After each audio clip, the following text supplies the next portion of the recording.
Most people think great editing is about figuring out how to cut clips together and maybe even add some fancy animations or have some super expensive plugins. But in reality, the best editors create magic with storytelling, often from nothing else. See, there are a few advanced editing techniques that can instantly turn any boring generic edit into a viral masterpiece and make your content truly and genuinely stand out. But first, you need to understand that editing isn't just about making things look good. It's about crafting an experience that makes people want to watch until the end. See, the difference between a good edit and a great edit is intentional storytelling, pacing, and techniques that keep that said audience engaged. And in this video, I'll break down the next level techniques that professional editors I've worked with have used to elevate their content, and the same kind of techniques that I do to help elevate my clients' content as well. And one of these is parallel editing.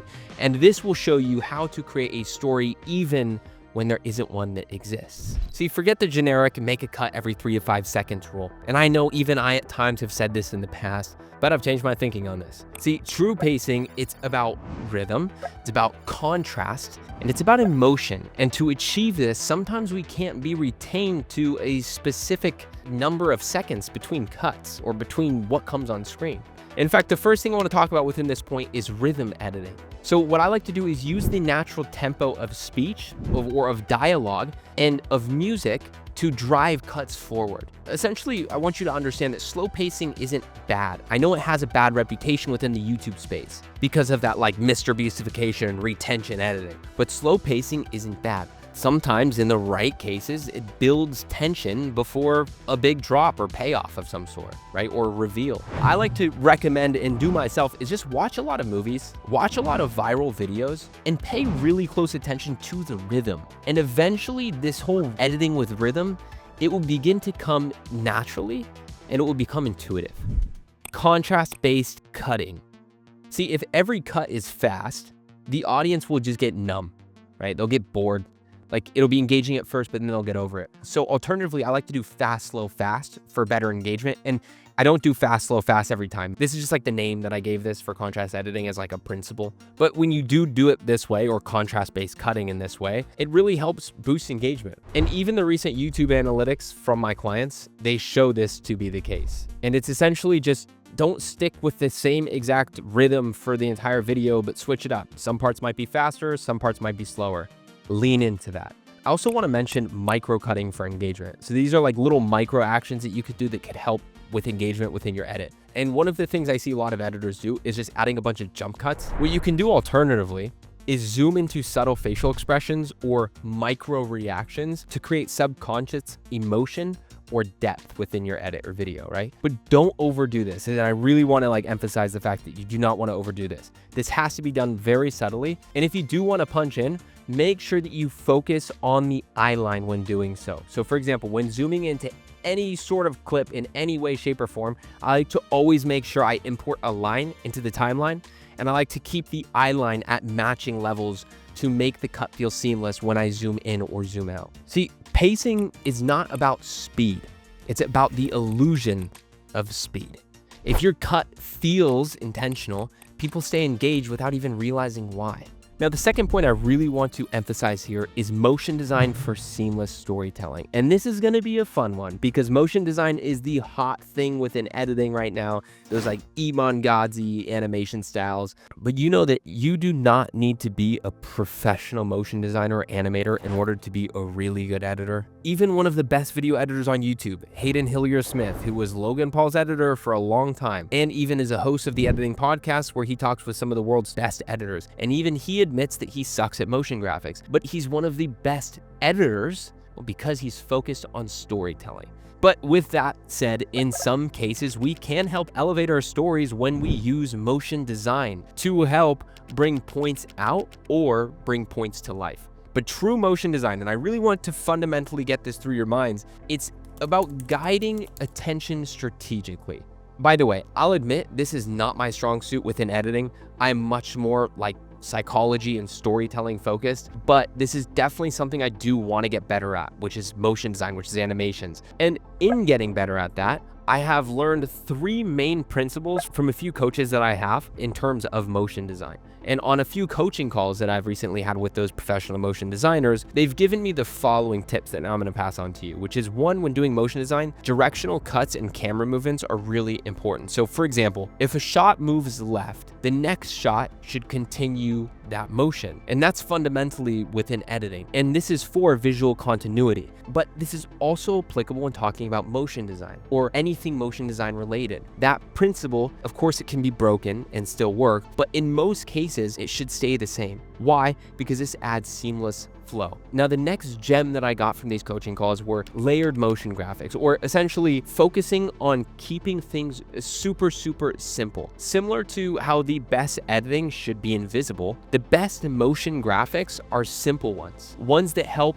elevate the point, what's being said, ones that help highlight an important thing, or ones that help someone understand something very complicated in an easier to understand way through the motion design. And then another gem that I got was design principles. So when talking to a few professional designers, one of the things they mentioned, actually all of them mentioned in different ways, was that most people nowadays don't really even know how to edit the basics, right? They don't know how to cut A-roll in a way that's engaging, in a way that's story focused. And I agree with that. And yet, they go straight for the advanced animations without understanding the basics of editing, but also without understanding the basics of design principles. And one of the motion designers who I had a coaching call with, they told me that the best designers, the best animators, they're the ones who fundamentally understand design principles. That's what will make motion design really good. And that's basically knowing how and where to place things that look most aesthetically pleasing in that place. The elements on screen, where they sit on screen, they're basing that off of design fundamentals. So the final takeaway from all these coaching calls really is that good motion design isn't about advanced effects. It's about subtle control over the viewer's focus. Now, the third point, and honestly the most valuable and important in my opinion, is parallel editing, which is essentially creating a story from nothing. Creating a story from nothing, sometimes with just footage alone, it doesn't tell a strong enough story. And a lot of times we hear, YouTubers and editors, even like myself, talk about storytelling, but in reality, when we go to edit videos for YouTubers, we just get a normal talking head video with them talking to camera like what you're looking at right now, with no real storytelling going on. So how can we as the editor actually tell a story when that's all that we have to work with? Well, that's where one, creativity comes in, but also where parallel editing comes in. See, at its core, parallel editing, it's basically cutting in between or between two or more different scenes to make them feel like they're happening at the same time. Within YouTube, what we can do is use this parallel cutting or editing to create a second story from nothing. In fact, I'm going to break this down really quick on how I did this for a client video. In most cases, an editor just gets footage. Apple's one of the richest companies on the planet, but it's paying way less in taxes than you would expect. So that's what it was like with the raw video. And I focused on bringing in a new character, the character being Apple. And I thought to myself, well, how can I do this right away with just this first line? So I listened to this first. Apple's one of the richest companies on the planet, but it's paying way less. And then he says, Apple's one of the richest companies in the planet, but it's paying way less in taxes than it should. And I was like, basically, like from a storytelling perspective, it would be really beneficial and bring us deeper into the video if we first understood more about Apple. How can we make this deeper? So I went and did a lot of research. I focused on storytelling principles like opening curiosity loops, setting up curiosity for payoffs later in the video. And I wanted to build a character arc for this second character that I wanted to add into this story. So then after a lot of time of research and finding the right clips and finding how I wanted to introduce this character, I came up with this segment here in orange, which you'll see. Apple is one of the richest companies on the planet.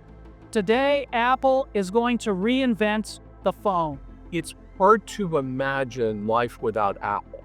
Woz and I started Apple in my parents' garage when I was 20. And Apple. Apple has a plan. We're just not making products to sell. Here it is. But it's paying way less in taxes than you would expect.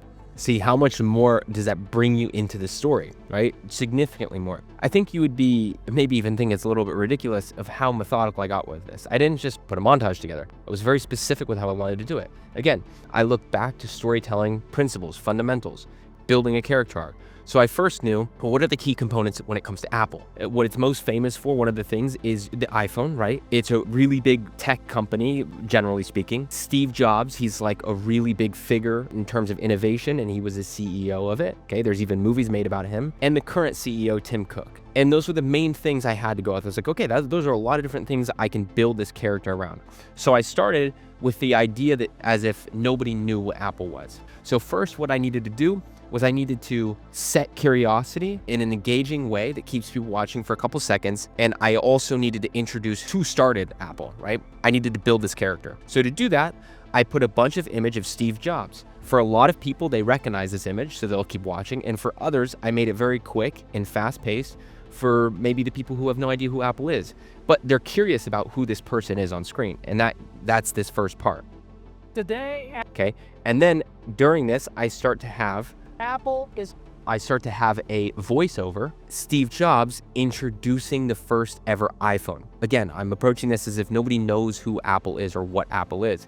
Well, they're the company who launched literally the future of phones for that time. And I had the keynote of this, right? So two, what am I doing? I'm introducing what they are. I'm introducing who started it while invoking curiosity about who it is. And thirdly, I'm giving it credibility, okay? Apple is going to reinvent the phone. Apple is going to reinvent the phone. I searched for hours for that one line because I knew that it existed. I've seen it somewhere on social media. My brain knew that it was somewhere out there, and I just needed to find it. Why? Because that one specific line shows the credibility of Apple, and it now closes this curiosity loop where we get a payoff of who this is, Steve Jobs, more or less, right? Because we see that he's the one giving this keynote talk. Then we go into the next part. It's hard to Setting stakes or understanding the importance of Apple. And also we're introducing the current CEO, another attribute of the character Apple, and we're understanding the stakes of, well, what if Apple wasn't a thing through this line right here? It's hard to imagine life without Apple. Woz and I started Apple. Okay, I wanted to go back to Steve Jobs because we got an idea of who he was by that keynote talk that I added, but we still officially do not understand who he is. And I wanted to pay that off, that curiosity loop off, with this article here and this voiceover. Woz and I started Apple in my parents' The man who saw the future, Steve Jobs. That's this article, okay, with a photo of him. Now we know he was the man who created Apple. garage when I was Boom, credibility. He's giving a keynote talk. 20. More credibility right here to show the magnitude of Apple. I wanted to have a cut between a bunch of different news anchors around the world talking about Apple. Garage when I was 20. And Apple.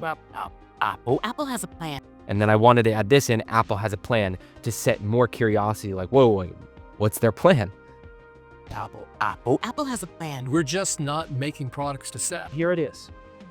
But it's this to show you the quality or to build a little bit of relatability or emotion behind the character, in this case being Apple. We're not just building products to sell. Not only evokes that, but curiosity as well. And then I have this clip to tie it back into the video. And here it is. One, we evoke curiosity again with what is it, which we get back to at the end of the video. And then we have, it's a good segue right back to the video. Okay, so let's watch it all the way through now that you see the context that I went through. Apple is one of the richest companies on the planet. Today, Apple is going to reinvent the phone. It's hard to imagine life without Apple. Woz and I started Apple in my parents' garage when I was 20. And Apple. Apple has a plan. We're just not making products to sell. Here it is. But it's paying way less. So that was how I did that. And as you can see, the rest of this timeline, everything in orange throughout this timeline is where I revisit the character being Apple. Insertion of story and context of this new character being Apple, we kind of leave it off being like, oh, Apple seems really cool and I'm really interested. And I knew that because this is about tax evasion, I knew I needed to kind of paint the picture into them being slightly sort of a villain. That's when I brought in this next little bit.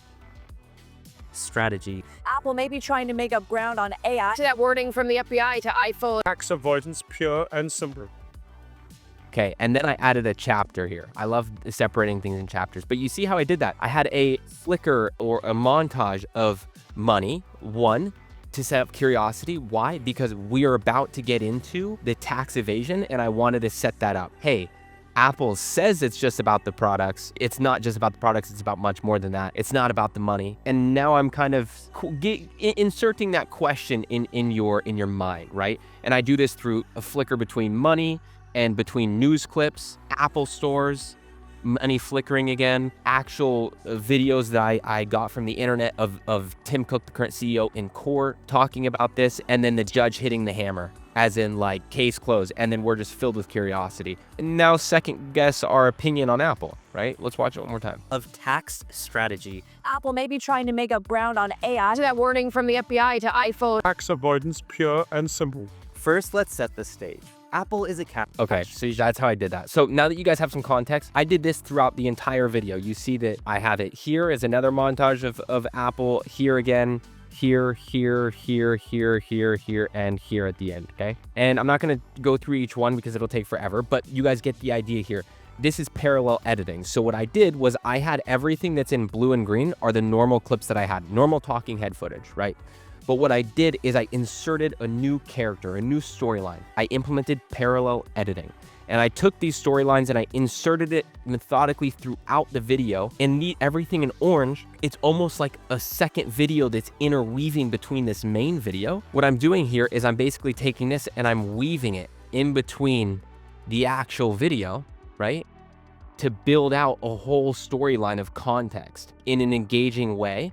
And then I pay it off at the end, right? Instead of just having a normal long talking head video about this. With the project file, I'd be able to show you all the tracks and sound effects that I use. But here's the thing, the sound and sound effects have a lot to do with this as well. Another thing is stylizing. These are just basic clips that I pulled from the internet, and I didn't want to make it feel like stock footage or anything, so I stylized it really well and color graded. And by the way, shout out to Motion VFX, especially for DaVinci Resolve, literally has like the greatest plugins for stylizing. If you go to effects, I have all their things. Let me go to, I just want to show you guys this because it's like a really, really, really, really big part of my editing. These parallel editing styles is the stylizing, because stylizing helps also, you know, the way you style something can help evoke the emotion in a different way.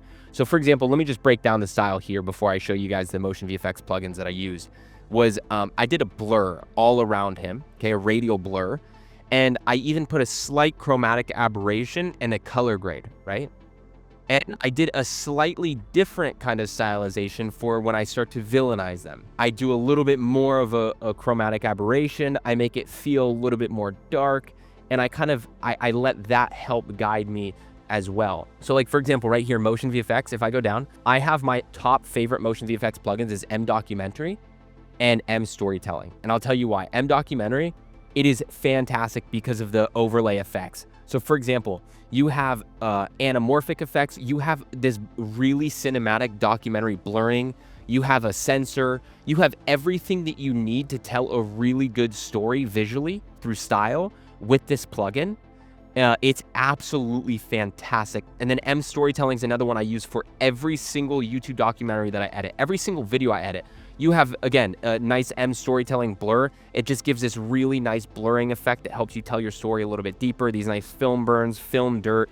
You have everything you could possibly need to tell fantastic videos visually with Motion VFX. By the way, guys, if you want to check out Motion VFX, I would really appreciate it if you checked it out with my affiliate link in the description below and give that some love. In my opinion, and I'm not just saying this because I have an affiliate here, in my opinion, Motion VFX is the gold standard for video editing plugins. This is how I go about parallel editing in my YouTube videos and how I just take generic talking head footage and I make it into something very engaging via story. See, most editors, they focus on crazy plugins, they focus on super cringy transitions, but the real key is visual hierarchy. And that's basically directing the viewer's eyes where you want them to be. You are in control. Now, one small way you can do this, take this with a grain of salt, is with foreground and background motion. Depending on where you want their eyes to sit, you can add subtle movements in the background to create depth without distraction. We can do this in a very small, subtle way by putting something like an overlay in the background of a title sequence, maybe with the blending mode set right and then the opacity turned down. More tangible ways, and maybe more applicable to the general public of editors, is focus framing. You use blurring, you use vignettes or depth of field to naturally draw attention to key subjects. I do this all the time in my edits to make the image feel more engaging.